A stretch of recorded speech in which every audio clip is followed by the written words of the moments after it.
I was sitting at a wedding and I was miserable. I'm the VP of this big fucking company and I'm fat.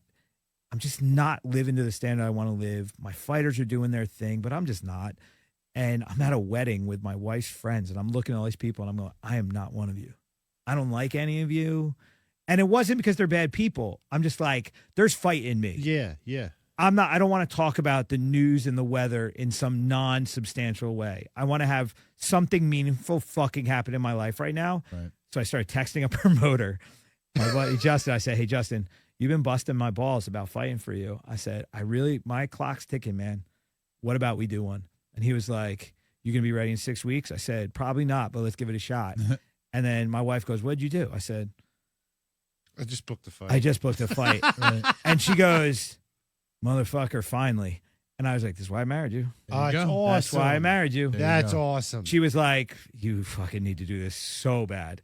And at 40 years old, I fought. I got shit kicked out of me by a young guy. Never got dropped. Didn't get finished. I finished the fight, but I blew my neck out. Like my body's a mess from what I've done over the years. I barely got through it, but I got through it and it grounded me again. But after the fight, so I'm walking out. My mom wasn't going to come. It was in New York City. My mom wasn't going to come.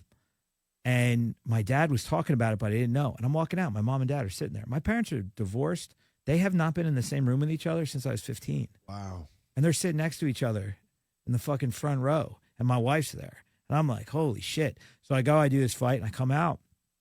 And my parents were like, all right, I'm fucked up. My leg was trashed. We go back to the hotel. The hotel bar was closed. And I said, look, I just fought the last fight of my life. I need you to give me one of those bottles. And then you got to help me figure out food. And they were like, please take the bottle. They kept the restaurant. The restaurant's closed, but they let us have a table. Mm-hmm. They gave us a bottle of wine and they gave us a bottle of whiskey and they ordered takeout for us. My mom, my dad, my wife, and I, we sat there and we just talked. And it was like this weird, like everything in my life makes sense moment.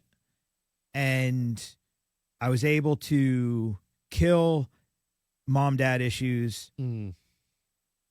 My wife and I cared about my wife in different, like there was just a bond there that like made that much more sense. My son was one at home with the grandparents, her parents, but, and I was able to bury my fight career and I was like, yeah, I don't need to do this anymore. I'm good. I'm actually really good.